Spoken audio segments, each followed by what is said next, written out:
Fala moçada, tudo bem com vocês? Professor de Química, professor Rodrigo, seja muito bem-vindo ao meu canal. Iremos dar início e uma sequência de 5 aulas para te explicar reações orgânicas, sendo que a primeira aula é essa de hoje, onde eu vou te explicar os conceitos e tópicos necessários para que tu entenda uma reação orgânica. Na sequência, nós temos as 4 principais reações: uma reação de adição, eliminação, deslocamento ou substituição, o termo mais correto, e ainda uma sobre oxidação.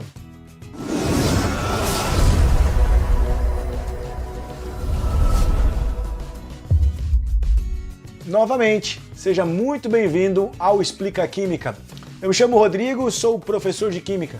Caso você é o meu aluno ou você já acompanhou outros vídeos, olha a merda que eu fiz no meu cabelo. É isso que dá usar os notórios saberes para ser um barbeiro. Eu deveria ter ido na cabeleireira Leila. Leila Cabeleireiros, o salão de cabeleireiro da Cabeleireira Leila. Mas ficou um negócio estranho, então eu vou parecer agora um esportista, ok? Eu sou um esportista, fica menos pior assim do que de cabelo raspado. Vamos para nossa aula, que é o que nos interessa, ok? Vamos lá. Bom, pessoinhas, seguinte, nós temos 3 tipos básicos de reações orgânicas: adição, eliminação e substituição. É muito parecido com aquelas reações lá na química inorgânica, onde tu aprendeu como sendo uma reação de síntese, uma reação de análise, uma reação de deslocamento. É muito parecido. E uma reação de oxirredução eu vou explicar numa única aula. As reações são da seguinte maneira, um resumão sobre elas. Uma reação de adição, nós vamos ter 2 ou mais reagentes e um único produto. O nome já diz, é uma adição. Então nós vamos adicionar uma molécula em outra. Perceba que o A veio para este carbono, enquanto que o B veio para o carbono seu vizinho. Já a reação de eliminação é o contrário de síntese. É quando nós temos um único reagente e nós vamos obter 2 ou mais produtos, contrário de uma reação de síntese. E uma reação de substituição é quando nós vamos substituir um átomo de uma molécula pelo átomo de outra molécula. Perceba que aqui nós trocamos esse átomo. Então saca só, vamos começar falando sobre efeitos eletrônicos. Nós temos 2 tipos de efeitos eletrônicos. Como o nome já diz, se é um efeito eletrônico, vai ocorrer aonde? Nos elétrons. A grande diferença entre esses 2 efeitos eletrônicos é no tipo de elétron e na ligação em que ele está ocorrendo. Um efeito indutivo é aquele efeito em que vai ocorrer nos elétrons do tipo sigma. Então você tem que olhar as ligações do tipo simples. Já um efeito do tipo mesomérico é aquele efeito em que vai ocorrer nas ligações do tipo pi. Então aqui você tem que focar nas ligações do tipo dupla ou ligações do tipo triplas. E um efeito mesomérico também pode ser chamado e só ocorre por causa de ressonância. Então, falei em efeito ressonante ou efeito mesomérico, estamos falando do mesmo tipo de efeito. Os efeitos indutivos, então, são aqueles efeitos em que ocorrem nos elétrons do tipo sigma. Não confunda e não compare esses efeitos lá na frente nas reações. Vamos entender cada efeito de forma separada e distinta. Nós temos os efeitos indutivos positivos e negativos, ou com os grupos retiradores de elétrons e com os grupos doadores de elétrons. E para isso você tem que lembrar e entender da eletronegatividade. Efeito indutivo é baseado na eletronegatividade. E o que é eletronegatividade? É a tendência que um átomo tem em atrair, em retirar elétrons. Tu lembra da fila de eletronegatividade? Flúor, oxigênio, nitrogênio, cloro, bromo, iodo, enxofre, carbono, fósforo e hidrogênio? Tu aprendeu isso lá no primeiro ano, tu usou isso no segundo e olha lá, tá usando no terceiro ano em Química Orgânica. Caso tu não lembre, eu ensino para os meus alunos da seguinte maneira, olha lá. Fui ontem no Clube Brasileiro e só comi pererecas hidratadas. Se tu quiser falar peixes hidratados, vai dar do meu jeito. Se tu preferir Pizza Hut, também funciona.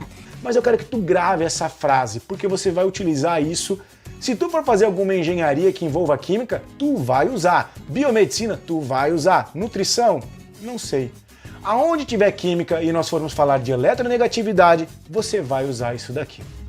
O que são grupos, então, retiradores de elétrons? Grupos retiradores de elétrons são aqueles grupos que são muito ou altamente eletronegativos, certo? E um grupo doador de elétrons não é que ele é eletropositivo, ele tem caráter eletropositivo, mas nós não vamos ter um sódio ou um magnésio ali nesse grupo, por exemplo. Mas eu gosto de caracterizar que um grupo doador de elétrons é aquele grupo que não quer retirar elétrons. Vai ficar mais visível nos nossos exemplos. Então vamos supor que eu pegue a seguinte estrutura para ficar mais fácil de entender. Vamos pegar um CH3, um CH2 e vamos ligar aqui neste CH2 um cloro. Todo mundo já entendeu e você já viu o deslocamento de elétrons e tu sabe que o cloro, por ser um elemento eletronegativo, ele tem a tendência ou ele está deslocando os elétrons em sua direção. Então, consequentemente, cria-se uma carga negativa em cima do cloro, proveniente de uma densidade eletrônica, os elétrons se deslocam para aquela região, aumenta a densidade eletrônica no cloro e, consequentemente, diminui essa densidade eletrônica em cima do átomo de carbono, deixando este grupo mais positivo. Por isso que um grupo retirador de elétron, ele é negativo, mas ele deixa o carbono positivo. Se eu tiver aqui um anel aromático, por exemplo, vamos pegar uma molécula do benzeno, que nós teríamos essa seguinte estrutura. E neste benzeno eu vou ligar aqui um flúor também. Analogia, ou é muito parecido com o exemplo de cima. O flúor possui uma elevada eletronegatividade, retira estes elétrons, há um deslocamento dos elétrons em direção ao flúor. O flúor vai apresentar uma densidade eletrônica mais negativa, maior, enquanto que aquele átomo de carbono ele vai apresentar uma densidade eletrônica mais positiva. Veja que aquelas cargas que nós criamos são cargas parciais. Não se formou um cátion nem um ânion, apenas um deslocamento de elétrons pela molécula formando estas cargas. Sacaram a ideia de um efeito indutivo? O grupo retirador? Agora, um grupo que ele é doador de elétrons, como eu comentei, ele é um grupamento que ele não se caracteriza por retirar estes elétrons. Então, vamos supor que eu tenha aqui o mesmo anel aromático, mas no lugar daquele flúor, eu vou adicionar um grupamento metila, um CH3. Esse CH3 não tem característica de roubar elétrons, ele não é eletronegativo. Então, ele pode doar elétrons. Lembre-se que nós estamos falando de uma nuvem eletrônica. E esse par de elétrons aqui proveniente da ligação sigma, ela pode ser deslocada em direção àquele átomo de carbono, gerando o processo contrário. Agora, o átomo de carbono vai apresentar uma densidade eletrônica mais negativa, enquanto que este carbono da metila apresenta uma densidade eletrônica mais positiva. Então aqui nós estamos deixando o átomo de carbono, por exemplo, mais negativo. Um grupo doador de elétron deixa o átomo de carbono mais negativo. Mas acredito que nenhum vestibular ou Enem em sã consciência vai lhe perguntar se ele é um efeito positivo ou negativo. Mas tu tem que saber isso para entender a estabilidade de um carbocátion, por exemplo. Sacaram a ideia de um efeito indutivo? Se tu tiver dúvida, deixa aqui nos comentários. O outro efeito é um efeito mesomérico. O efeito mesomérico, nós vamos analisar as ligações do tipo π. Então esquece ligações sigma e não compara com o efeito indutivo, porque nós estamos olhando ligações diferentes. Efeito mesomérico é a mesma coisa que nós falarmos de ressonância. E o que é a ressonância? É quando nós temos o deslocamento de elétrons do tipo π. Bom, nós temos dois tipos de efeito mesomérico, o efeito de um doador de elétrons e um efeito de um grupo de retirador de elétrons, assim como lá no efeito indutivo. Grupamentos doadores de elétrons, então pensa, são aqueles grupos que têm elétrons π sobrando e podem doar para fazer uma nova ligação, que seriam eles, aminas, alcoóis ou fenóis, veja que nós temos pares de elétrons em cima desses átomos, não esqueça. Halogênios, então se tu olhar para o cloro, você vai pensar em efeito indutivo retirando elétrons, se tu analisar uma ligação sigma. Mas aqui a gente vai ver a ligação π. Então esse cloro, ou um flúor, ou um bromo, pode doar este par de elétrons e formar uma nova ligação. Éteres também podem ser doadores de elétrons π. Para explicar esse efeito, eu peguei a anilina ou amina, fenilamina, que explica bem isso daqui. Lembra que ali eu mostrei em cima, nós temos aqui um par de elétrons. Então o que pode acontecer? Este par de elétrons do nitrogênio pode vir e fazer uma nova ligação dupla aqui, formando uma dupla com esse carbono. O momento em que forma uma dupla com aquele carbono, o nitrogênio acaba perdendo este par de elétrons para formar uma nova ligação. Quando eu digo perdendo é que ele está compartilhando, mas na sua camada de valência, ou quando nós calcularmos a carga formal, nós vamos ver que ele vai apresentar uma carga positiva e nós vamos gerar a seguinte estrutura. Uma nova ligação dupla e o hidrogênio ficou positivo. Porém, este carbono aqui, ó, se tiver só aquela dupla ligação, se fosse algo deste tipo aqui, o carbono estaria fazendo 5 ligações e carbono faz apenas 4. Então, o que vai acontecer? Aquele par de elétrons da ligação dupla vai se deslocar e vai ficar apenas com esse átomo de carbono. Então, este átomo de carbono fica negativo, apresenta uma carga. O que é esse negativo? É aquele par de elétrons que era daquela ligação dupla. O qual, por sua vez, agora ele pode vir e se deslocar para cá, formar uma ligação dupla. E nós vamos ter que esse par de elétrons aqui, ó, deste outro átomo de carbono, ele acaba se direcionando para este carbono aqui, da nova ligação. E nós vamos ter a seguinte estrutura, sendo que aquele par de elétrons vai ficar em cima, ou vai ficar apenas para este átomo de carbono, o qual, por sua vez, agora se desloca formando uma nova ligação. E esta ligação se desloca para este outro carbono, formando uma nova estrutura, que nós teríamos agora esse par de elétrons aqui, ó. O qual, por sua vez, pode vir e formar uma nova ligação dupla, e esse par de elétrons da dupla retorna para o nitrogênio. E se vocês perceberem, nós temos a estrutura de cima. Esse é o efeito de ressonância de um grupo que acabou doando elétrons π. Um grupo retirador de elétrons poderia ser grupamento nitro, ácidos carboxílicos, aldeídos, ésteres, até uma cetona poderia gerar. O que vai acontecer num grupamento que é retirador de elétrons? Para explicar este efeito, eu peguei um ácido carboxílico, o ácido benzoico. Bom, nós temos agora que estes oxigênios são eletronegativos, vão atrair elétrons, mas este oxigênio atrai um elétron π, então este elétron π acaba se direcionando para esse átomo de oxigênio, carregando ele negativamente. Perceba que este carbono aqui, ó, ele vai acabar ficando sem esse par de elétrons, então ele vai acabar puxando esta ligação π para formar uma nova ligação dupla. E nós vamos gerar a seguinte estrutura. E agora este carbono fica positivo, porque a ligação dupla se deslocou para poder formar a dupla aqui. Entenderam isso? É um pouquinho complexo, mas não é difícil não. Agora começa o efeito de ressonância. Esse par de elétrons forma uma nova ligação, e agora em cima daquele carbono nós vamos ter a carga positiva. O qual, por sua vez, esse par de elétrons forma uma nova ligação dupla aqui. E agora neste carbono aqui nós vamos ter a carga positiva. Veja lá, ó.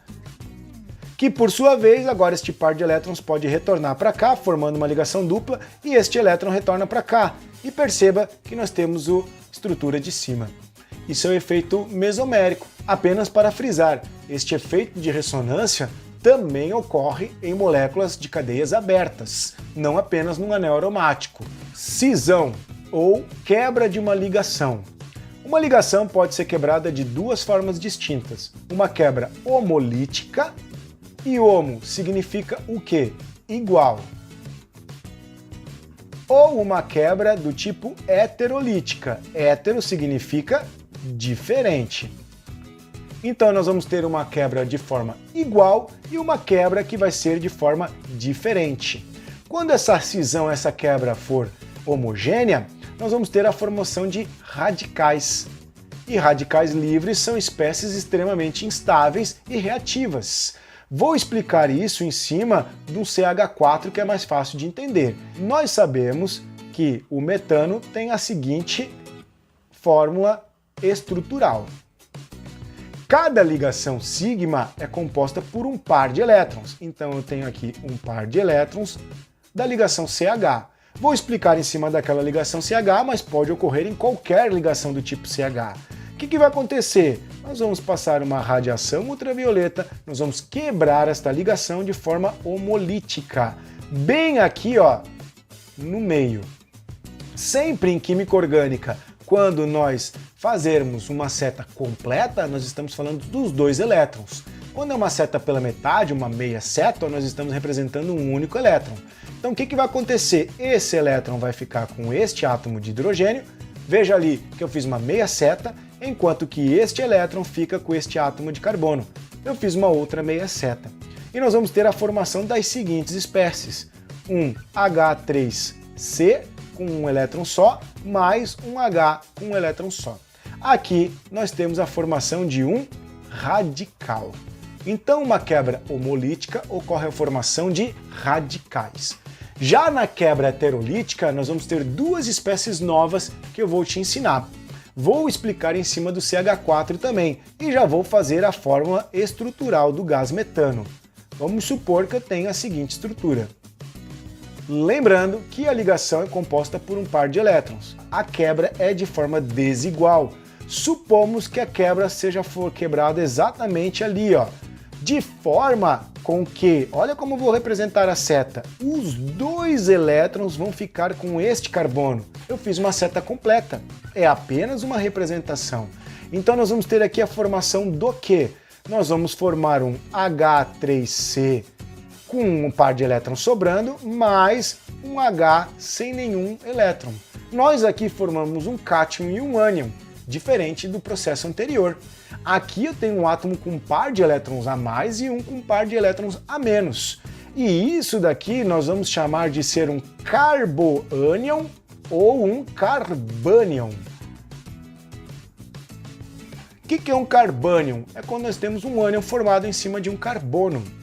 Ah, então quer dizer que vai ter um carbocátion? Exatamente. Quando a quebra agora for de forma que o hidrogênio saia com os dois elétrons. Supomos agora que a quebra seja realizada exatamente ali. O que eu estou mostrando para vocês? Que neste caso o par de elétrons está ficando com o átomo de hidrogênio e aquele átomo de carbono está saindo sem nenhum par de elétrons. Nós estamos tendo a formação agora de um CH3+, e aquele hidrogênio com um par de elétrons sobrando. E olha lá, o que nós vamos ter agora aqui? O que eu acabei de falar para você, um carbocátion. Então lembrando, cisão pode ser do tipo homolítica, formação de radicais, e heterolítica, ocorre a formação de um carboânion, carbânion ou um carbocátion. Foi, galerinha? Beleza. Seguinte, ainda para cisão do tipo heterolítica, eu queria explicar a estabilidade de um carbocátion. Acabamos de ver como ocorre a formação, ok. Então nós poderíamos ter três tipos básicos de um carbocátion: primário, secundário e um carbocátion terciário. Vamos supor que nós tenhamos as seguintes estruturas. Um carbocátion primário. Este aqui ao lado também seria um carbocátion primário. E agora eu vou fazer um carbocátion do tipo secundário e vamos finalizar com um carbocátion terciário, a seguinte estrutura. Bom, agora nós vamos botar em prática já um pouco do conhecimento dos efeitos indutivos. Pensando em efeito indutivo, qual destas três espécies, a espécie 1, a 2, a espécie 3 ou a espécie 4, qual destas quatro espécies aqui é a mais estável? A 1, a 2, a 3 ou a 4? Pense em efeito indutivo. Quanto maior for a intensidade dessas cargas, mais instável é a espécie. Então agora pense em efeito indutivo. Qual destas quatro espécies, por efeito indutivo, está estabilizando esta carga? A espécie 4. Nós temos três grupamentos que não têm a tendência em retirar este elétron. Então eles podem doar elétrons a uma nuvem eletrônica. Por efeito indutivo, estas espécies estabilizam essa carga aqui formada. E aqui nós vamos ter a espécie mais estável. E por último, a espécie 1 aqui seria a mais instável. E se eu for tentar fazer aqui uma reta, uma linha reta, eu teria aqui, essa seria a ordem crescente de estabilidade. Isso vai ser muito importante para que você entenda o momento em que nós formos fazer uma halogenação de um alcano, que são via radical livre. A estabilidade de radicais se explica da mesma maneira como de um carbocátion. Fechou? E isso vai ser muito importante porque o vestibular vai te dar, por exemplo, você vai fazer a nitração ou a halogenação do propano, CH3, CH2 e um CH3. E você vai adicionar aqui um halogênio, um Cl2. E o vestibular vai te perguntar aonde que esse cloro vai entrar. Vai entrar nesse primeiro carbono, no segundo ou nesse terceiro carbono. E isso vai ser explicado, ou é explicado por causa desta estabilidade. Em aula de reações eu retomo isso, ok? Valeu, galerinha! Próximo tópico, os tipos de reagente. Nós temos reagentes eletrofílicos e nucleofílicos. E isso também é importante porque eu vou falar para você que ocorreu uma adição eletrofílica. Significa que nós estamos adicionando um eletrófilo. Ocorreu uma substituição nucleofílica. Nós estamos substituindo um nucleófilo. Então, qual é a ideia de nós termos um eletrófilo e um nucleófilo? Quebra esse nome, faz a etimologia da palavra. Filo significa o quê? Gostar. E eletro é o quê? Carga negativa. Então, quem é que gosta de carga negativa? Aquelas espécies que são positivas. Então, o reagente eletrofílico é aquela espécie que é positiva, um cátion, por exemplo. Então, falar em H+, estou falando de um eletrófilo. Falar em, por exemplo, um carbocátion, vamos supor ali, ó, que eu expliquei para nós agora há pouco, eu estou falando de um eletrófilo. Se nós pegarmos o ácido nítrico, que é o HNO3, e para nós entendermos melhor, vou explicar assim, ó, HONO2. Olha como eu desenhei para ficar melhor de entender. A hidroxila é a parte negativa e o NO2 é a parte positiva. E isso daqui não é o grupo nitro? É. Então significa que nós formos fazer uma nitração, é uma adição ou uma substituição eletrofílica. O que é um nucleófilo? Filo, gostar. Núcleo, positivo. Quem é que gosta do que é o positivo? Aquelas espécies que elas são negativas. Então, nucleófilos são as espécies negativas. Exemplos: cloretos, brometos, iodetos. Se você for pegar a própria hidroxila, ela é considerada como um nucleófilo. A própria molécula de água poderia ser considerada um nucleófilo. A molécula de água é negativa? Tem par de elétrons aqui sobrando que podem atacar alguma outra espécie. Tudo que tem elétrons que pode atacar outra espécie, elétrons sobrando, o que é negativo, pode ser considerado um nucleófilo. Uma amina, por exemplo, um NH2, também é considerado um nucleófilo. E é assim que rola uma reação orgânica. Imagina que eu tenho aqui um carbocátion, que nós vimos sendo formado, certo? Formou um carbocátion positivo, e lá no meio de uma meio reacional, vamos fazer um carbocátion secundário, eu tenho um cloreto sobrando. Então o que esse nucleófilo vai fazer? Vai se ligar aqui nesse carbono. Mas a aula de hoje não é muito sobre reações, é apenas sobre esses termos. Apenas para finalizar, um nucleófilo pode ser chamado também de ser uma base de Lewis. Lembra que nós temos ácidos e bases para arrênios, Bronsted, Lowry e Lewis. O que é um ácido, uma base de Lewis? É aquela espécie que pode doar elétrons. O nucleófilo é uma base de Lewis. E nós poderíamos falar que um eletrófilo ele é um ácido de Lewis. Não está errado isso daqui. O que é um ácido para Lewis? Aquelas espécies que podem aceitar par de elétrons. Sacaram, galerinha? Sei que é um pouco abstrato.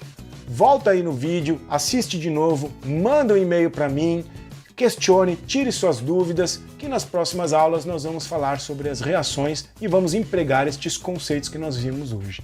Muito obrigado pela sua atenção. Novamente, qualquer dúvida, utilize os comentários. Um abraço e até mais, e até nossa próxima aula.